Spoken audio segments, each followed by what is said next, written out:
Hey guys, welcome back to another Oscar prediction video. It is October, which means a lot has happened in the past month. We had TIFF, we had New York Film Festival, we had Venice. A lot of movies have premiered, so we have a lot to talk about. I actually got the chance to go to TIFF last month, so I got to see some of the movies that I'm going to be talking about today, which was a lot of fun. I made a vlog about it. I did some short little reviews. Those are all up on the channel now. Make sure you check those out. But yeah, let's get into it. I'm just going to be doing the above the line categories in this video, and then I'm going to be doing a part 2 video with all of the technical categories. So let's get started with Best Picture. Number 1, Belfast. So Belfast wasn't even in my top 15 in my last video, okay? That's the thing with the Oscar season, things just change all of a sudden. So Belfast is now the front runner all of a sudden. I got the chance to see Belfast. I liked the movie. I'm not as hyped on it as a lot of people are, but it's kind of undeniable at this point. It's a bit risky to put anything else at number 1 because Belfast is just getting so much buzz, so much love. It's exactly that type of crowd pleaser Oscar bait that you'd kind of expect to win. If I'm being honest, I just don't see it winning at the end of the day, and it feels like one of those movies that may kind of lose steam by the end of the race. But for now, like, I can't put anything else at number 1. Belfast is the front runner as of now. You know, and won the People's Choice Award at TIFF, even though I feel like it was a bit of a less competitive year this year when it comes to the People's Choice Awards. A lot of the other contenders in Best Picture that I have weren't even eligible. So I'm a bit iffy on that, but I don't know, it's undeniable. Number 2, I have King Richard, which is yet another movie that I didn't have in my top 15, maybe even. The last time I did a prediction video. That's kind of sad, man. The top 2, I wasn't even predicting at all. But anyways, King Richard, I'm feeling like this is exactly that type of crowd-pleasing, inspirational Oscar bait movie that just gets in. It features some great performances apparently. You got Will Smith at the center of it. Haven't seen this movie yet. It did not premiere at TIFF, though if it did, I think it probably had a chance of beating Belfast, which is why I have it at number 2. Number 3, I have Dune. So Dune has already opened in a lot of international markets, and it's actually doing really well box office wise, which is great to see. And it's premiered at all the film festivals. Lots of critics have gotten the chance to see it. And yeah, it's not the 95 Metacritic 100% Rotten Tomatoes score that some people were for some reason expecting, but it's looking really good. And there's a lot of people who are like absolutely loving this movie, saying it's the next Lord of the Rings, that kind of thing. Also the fact that it's gonna be probably one of the most seen movies of the year and will probably do fairly good at the box office and much better than a lot of these other movies. Bodes well for it as well. 3, I have Nightmare Alley. We actually got our first trailer for Nightmare Alley a little while back. I didn't do a trailer reaction, but that was a good looking trailer. It looks beautiful. The set design, the cinematography, everything about it looks absolutely great. It's kind of setting itself up to being like a big player, especially below the line with stuff like set design, cinematography, costumes, all that kind of stuff. It doesn't necessarily jump out to me as a film that would win Best Picture. Maybe it doesn't have the emotional core of something like The Shape of Water does, but I think it's gonna be a very solid movie with fantastic technical elements, and it's Guillermo del Toro doing a like noir film. It's getting in. Okay, so this is number 5, right? I have Licorice Pizza at number 5. I don't know, I'm just not feeling the same amount of hype about this movie as some other people are. We got our first trailer for it, and to be honest, it didn't jump out to me as something incredibly unique or new or something we haven't really seen before. That being said, it's a Paul Thomas Anderson movie, and he's gonna knock it out of the park, and he's gonna, even if it is a bit familiar in its storytelling, it'll probably be helmed very well. It's probably gonna be one of his most accessible films. That's what's going around. He's kind of overdue. I've been saying that. Paul Thomas Anderson is overdue. He needs some recognition, so that goes well for him as well. It might just be like, this one feels like one that could either do like really, really well if it's beloved, or kind of slip below the radar if it isn't as good as people are hoping it's gonna be. Maybe it won't connect with audiences or Oscar voters as much. I don't know. 6, I have Don't Look Up. I keep going back and forth with Don't Look Up because the marketing we've seen for it. I still think it's gonna be a pretty big contender. It's hard to deny Adam McKay after his last 2 movies. Even Vice, which wasn't unanimously loved, got in. So what does that tell you? Looks like it's gonna be a bit more on the comedic side, but you got a stacked cast. You got Leonardo DiCaprio and Jennifer Lawrence in the lead. Apparently it's socially relevant. Test screenings went well. I for now, I think it's in there. 7, I believe, I got Power of the Dog. So I got to see Power of the Dog at TIFF. This was another one I got to see at TIFF. And after seeing it, I'm a bit conflicted on some of its Oscar chances. I'm not as confident in it as I was before, but it's a beautifully crafted movie for sure. And on a technical level, it's fantastic. Benedict Cumberbatch is fantastic in it as well. And it's a one that a lot of the critics are over the moon about. It's one of the best reviewed movies of the year so far critically. I don't know if it's gonna be as popular with the general public, although I don't think that matters too much. I still think critics and Oscar voters will go for it. And I don't think it's like has a chance at winning Best Picture like I did before, but I think it's still like really solidly in the race. At number 8, I got West Side Story. We got another trailer for West Side Story and it's looking pretty good. It's Steven Spielberg. It's a passion project.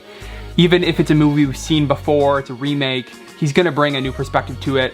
And it's, you know, it's Steven Spielberg. He's undeniable. He gets in for movies that aren't even like peak Spielberg, as some would say. 9, I have House of Gucci. So we've got some updates on House of Gucci. Apparently it's like almost 3 hours long. That's the rumor going around right now, which is insane. Really looking forward to this movie. It's yet to come out, but it's looking to be the bigger contender of Ridley Scott's movies between this and The Last Duel. It's like probably gonna be like a bit of a quirky and different and energetic movie. And we've seen a lot of those get in the past, even if they're not super big and well received critically. 10 is a bit of a risky shot, but I got Tick Tick Boom. Yeah, we don't really have any clue if this movie's good or not, except for the people who went to test screenings and said it's good. I don't know, maybe it's because I'm really looking forward to this movie. Maybe it's my own bias that's making me put this in the 10. But I don't know. We've heard some good buzz about this. It looks fantastic from the trailers. If any like new and up-and-coming filmmaker can get in, like he seems like a likely one. So I don't know, I have it in my 10 for now. Who knows what could happen. It's premiering at AFI Fest. Number 11, I have Spencer. I also got to see Spencer at TIFF, which was a lot of fun. I really, really enjoyed this movie. More importantly, critics seem to be really digging it, like a lot. And it has like a lot of passion behind it, even though it might not be as unanimously loved. I have it outside my 10 for now because I kind of see it taking that Jackie route. I don't know. I'm just not as confident in Spencer as others are, but I could easily see it slipping into Best Picture at the end of the day. We'll see. 12, I have The Tragedy of Macbeth, which also recently premiered, and the consensus is kind of like a really well directed and crafted movie. Beautiful cinematography, all that kind of stuff you'd expect, but a little bit inaccessible because it's Shakespeare. So, you know, it's Shakespeare. It's not going to appeal to a lot of people because of that, straight up. So, at number 13, I have Mass. So, Mass is still one of the most talked about movies of the year, and it's carrying its hype all the way from Sundance. So, it really depends on how well Bleecker Street handles its release. As of now, like, they're not really doing much. They didn't really put it in any of the festivals, but they seem to be kind of ramping up its promotional campaign now. So I don't know, we'll see. 14, I have Being the Ricardos, which now that I think about it, maybe should be a bit higher. Maybe I would put this a couple higher. I don't know. This whole section of the category can kind of be flopped around, but it's an Aaron Sorkin movie. It's Amazon's like biggest push for the year. It has Nicole Kidman and Javier Bardem. Nothing is talked about this movie yet. Like it's very silent on this movie. But it's one that could like really come out of nowhere, I think. And could be a big contender in some other categories as well and could easily make its way in. Maybe this should be higher. 15, you're gonna think I'm crazy. I have Eternals, okay? Hear me out. I know, it's a Marvel movie. I know, but it's Chloe Zhao. We've only heard amazing behind the scenes chatter about this. It looks unlike any Marvel movie. I've said all this before, you know. Okay, do I actually think it's gonna get in? No, not really. But I want to put it on my list just in case it somehow ends up becoming a big contender. It's a list of 10, maybe it slips in that 10th spot, who knows? And then I could have said I told you so, even though I don't really think it's gonna get in. But it's unlike any other Marvel movie, okay? And Black Panther got in, okay? There's a small chance, maybe. What's next? Coda, I loved Coda, by the way. And I would love to see this get in, but it was released in August. You know, Apple TV didn't really throw this in any festivals or anything. So the chatter kind of died down from it. And you know, I don't know if it's one that could really come back with all the other movies that are gonna be premiering at the end of this year. In the Heights, pretty dead at this point. It was looking good for a while, but Nah, it ain't getting it. Maybe it has a very late resurgence, who knows, but I don't think so. Okay, then I got Flea at number 18, I believe. Flea is interesting because it's a foreign movie, it's a documentary, but a lot of people are saying to look out for it, to watch out for it. So I'm listening to you people. I will keep an eye on Flea. I have Last Duel next. Last Duel has been rising up critically. It started like when it premiered at the festival, like a high 60. Now it's like mid 80s, which is great. So people are actually really liking this movie. 20, I have Come On, Come On for now. Come On, Come On has been very liked by everybody who's seen it. Not one that I see getting into picture though. Okay, moving on to director. So at number 1, I have Denis Villeneuve. Yes, Villeneuve, Denis. So even though Belfast is like number 1 in picture, I don't see it winning director at the end of the day. I don't know if its direction really stands out to me, but maybe it will because of how big of a contender it is in picture. But Denis, on the other hand, like, Dune is such a technical achievement and such an ambitious movie, and it's all in direction. Like, the fact that he was able to take this inaccessible source material and make it as good as it is, supposedly, then that's all in direction. He did a lot with this movie, and it's kind of like a big achievement for him as a director, and he's one of the most respected directors of today. So I have him at number 1 for now. Like I said, Brana at number 2, just because of how big of a player Belfast is. I would be a little disappointed if he won, only because I didn't think the direction was anything to write home about, but that's just me. 3, I have Guillermo del Toro. It looks like a good Guillermo del Toro movie, you know? I don't see him reaching winning status, but he's really strong a director. Like, when you take a look at that trailer, like, he's in for director. And next I have Jane Campion. So maybe Power of the Dog isn't as big of a picture contender as we thought, but she does do a lot with directing this movie. It is very well directed, very well directed. That was one of my main takeaways. And then I have Paul Thomas Anderson. Like I was saying, just based off the trailer, I'm not feeling like super confident with it. I'm not even feeling super confident about its direction, but it's Paul Thomas Anderson. He's very overdue. If this movie is well received and a contender in other categories, as I'm predicting it will be, then he's gotta be in for a director, right? Next, right on the outskirts, I have Adam McKay. He's a popular director currently with the Academy voters. His last 2 movies, he got in for director for both, right? So, did he? Like, that's really good, even for Vice, right? I don't know. He kind of does interesting and weird stuff and not the conventional Oscar bait kind of stuff that we're used to seeing. And the Oscar voters seem to like that. And so do I. Next, I have Steven Spielberg. I don't have him in my 5 because it's Spielberg, and he's been recognized a lot. And maybe I shouldn't not predict him just because he's been recognized a lot already. But then again, he is nominated like all the time. Like, he even got nominated for The Post, am I right? Which was like, really? The Post? Okay. Leonardo Marcus Green. Like I was saying, I'm really feeling this King Richard hype. And it just kind of feels like one of those movies that gets in picture, maybe even does really well in picture, but doesn't necessarily get a directing nomination. Is it gonna be a big directing showcase? Who knows? I haven't seen it. 9 and 10, Ridley Scott, Pablo Larraín. They could rise up. I don't know, depending on how their movies do. All right, so now we're moving into actress, and at number 1, I have Jessica Chastain.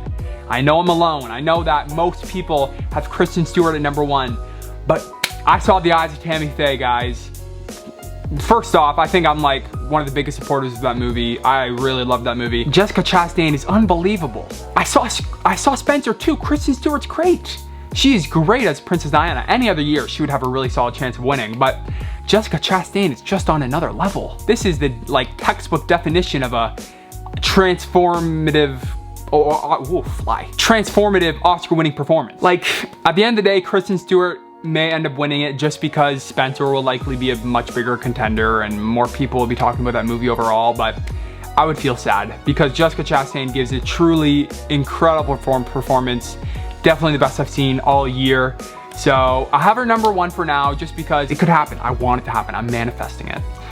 2, like I was saying, Kristen Stewart, great in Spencer. everybody's number 1 for now. Very easily could go to her as well. 3, I have Lady Gaga. Apparently she's very good in it. She's a great actress, and everybody kind of wants to see her do well. Everybody wants to see her get a nomination. She obviously wants that Oscar gold as well, so she's going to be going all out in this movie. 4, I have Jodie Comer. Maybe it's just because Last Duel just came out and that hype will die down a little bit, but right now everybody's like, Jodie Comer was the standout of that movie. Maybe this is her year. 5, I have Jennifer Hudson in Respect, a movie that was very well liked by audiences, not as well liked by critics, but as we know, when it comes to these bio-topic films, that doesn't really matter. She gave a great performance. 6, I have Nicole Kidman. It's Nicole Kidman in an Aaron Sorkin movie. Again, we don't really know much about it, but this is a performance that could come out of nowhere. 7, Olivia Colman. Olivia Colman apparently gives another great performance. Who would have thought? You know, the Academy loves her. We all love her. She could get in. Frances McDormand, Tragedy of Macbeth. From what we've heard, she's great in the movie, but maybe not a performance that like needs to be recognized, and she's been recognized a lot and won last year. So 8, I have Rachel Zegler in West Side Story. I just think she's gonna be great in the movie. I think she's gonna be really good. I think everybody's gonna like her. 10, I have Cate Blanchett. Cate Blanchett, apparently her role was beefed up for this movie, and it's Cate Blanchett. So what do you want me to say? Actor, Will Smith. Will Smith is winning this award. If he doesn't win this at the end of the day, I'll be surprised. That's how confident I am in this. King Richard is a big player. Will Smith is front and center. He is this movie. He is deserving. It is his time. Will Smith is number 1. 2, I have Denzel Washington, just because we've heard amazing things about his performance. Apparently he gives a very incredible performance. Kind of undeniable that he's at least gonna get nominated. 3, I have Peter Dinklage. So Cyrano isn't gonna be a big Best Picture contender, we know that, but what everybody's talking about with this movie, when it comes to this movie, is Peter Dinklage and his performance. So everybody likes Peter Dinklage. He's kind of overdue, and I would like to see it. Next, I have Benedict Cumberbatch. Like I said, I got the chance to see Power of the Dog, and Cumberbatch is great in the movie. He gives an incredible performance, and I would very much like to see him nominated, and I think he will be. And at number 5, I have Bradley Cooper. He's like, apparently from what I've heard and the people who know the source material, his character is very much front and center in this movie. So a lot of this movie is going to be relying on his performance, and if he's kind of carrying this movie, and if this movie is as big as we think it's going to be, I think his performance has to kind of go along with it. Next, I have Andrew Garfield, who I think could make his way in if one of these guys drop out, because there's been a lot of buzz behind his performance. And like I said, we don't really know how big Tick Tick Boom is gonna be, but if Tick Tick Boom does end up being a big contender, Andrew Garfield's gonna go along with it. Like he's gotta. He's singing for the first time, that kind of stuff. I don't know. Leonardo DiCaprio, maybe this should be higher as well, but he's gonna be doing a funny, wacky, big performance in an Adam McKay movie, and he's like dealing with anxiety and stuff. Come on, maybe he should be in there too. All these, like, up until here on the list is like looking really solid, the top 7. So I don't know, I'm interested to see what happens. 8, I have Adam Driver for The House of Gucci. Adam Driver is great in everything he's in, so we have, you know, no reason to doubt he's gonna be fantastic in that movie as well. Nicolas Cage is at number 9 for Pig. Neon is campaigning Pig. They are going for it. I could see it being like a low nomination for Pig, you know, at the end of the day. 10, I have Joaquin Phoenix for Come On, Come On. Who knows? I don't really see it happening, but you never know. Supporting actress, number 1, Ann Dowd. I don't know, it might not be smart putting Ann Dowd at number 1, but there's an insane amount of passion behind her and her performance, and if Bleecker Street does a decent job campaigning it and enough people see it, then it's kind of like, she's gotta be the best performance, right? You gotta give it to her. I don't feel good about her number 1 though, at all. I don't know who else to put at number 1. I don't see Katrina Balfe winning. She was good in the movie, guys. Award winning? I don't see it.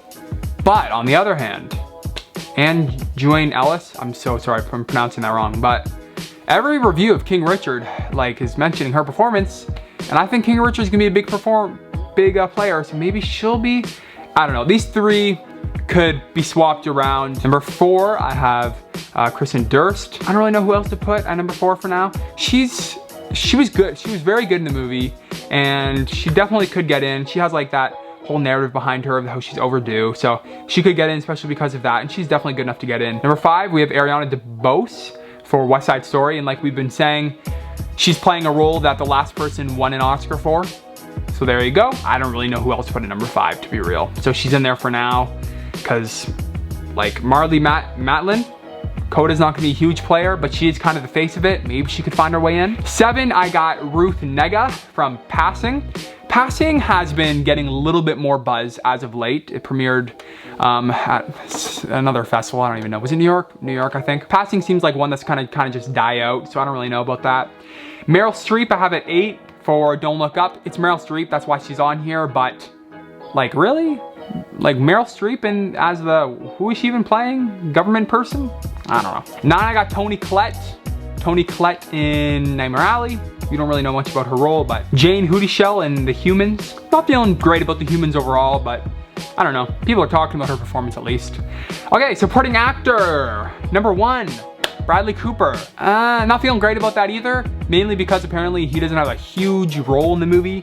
But I don't know, people have won for small appearances in movies. If his section of the movie that he's in, if he makes a big impact, I think that he has a narrative for being overdue. And number 2, I have Jamie Dornan for Belfast. I actually really liked his performance in Belfast and I would like to see him nominated. Not one I could see winning, really. He's charming, he's memorable, but nothing really more than that. 3, I have Jared Leto.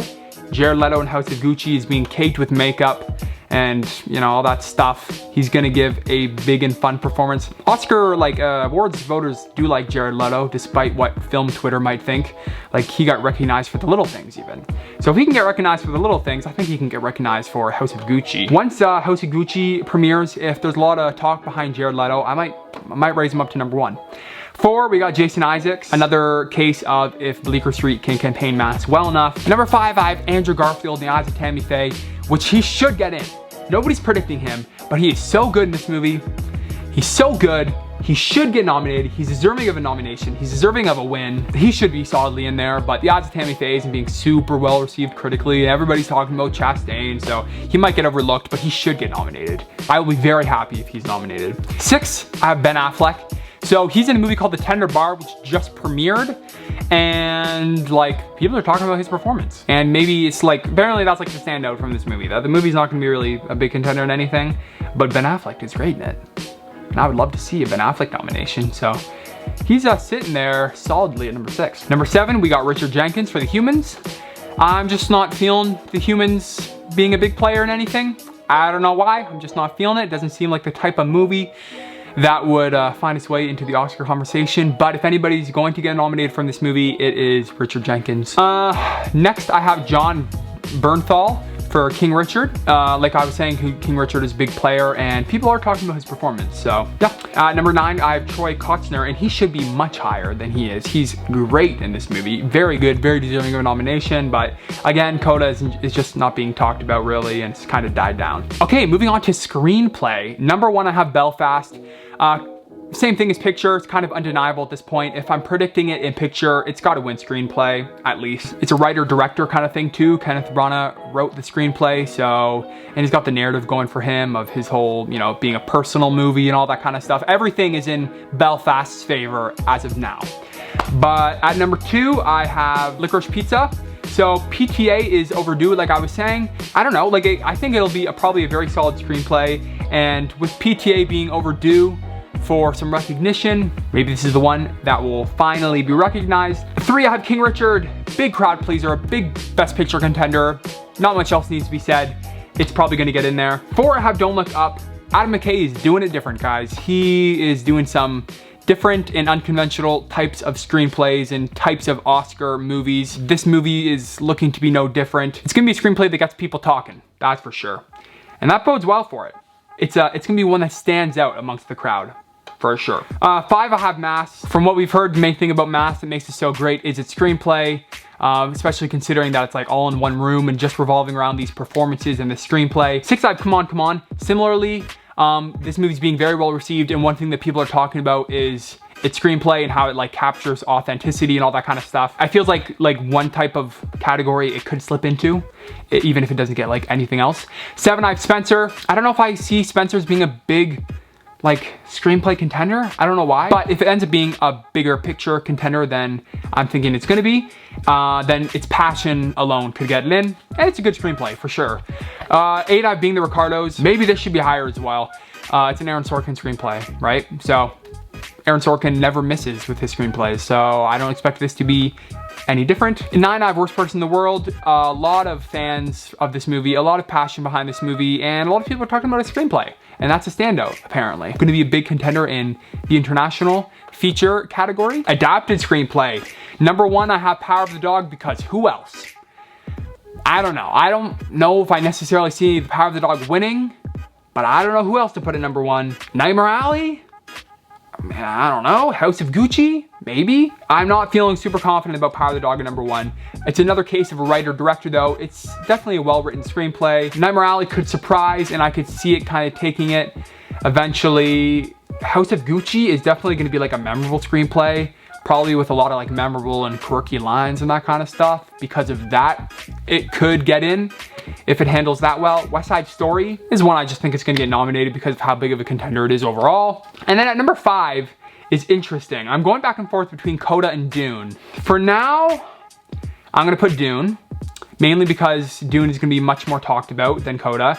I don't feel great about Dune at 5 because the screenplay is not necessarily memorable, but like the movie has a lot of passion behind it, like we've been saying, and it's like really well known that it is adapting a book, and especially a book that's kind of hard to adapt.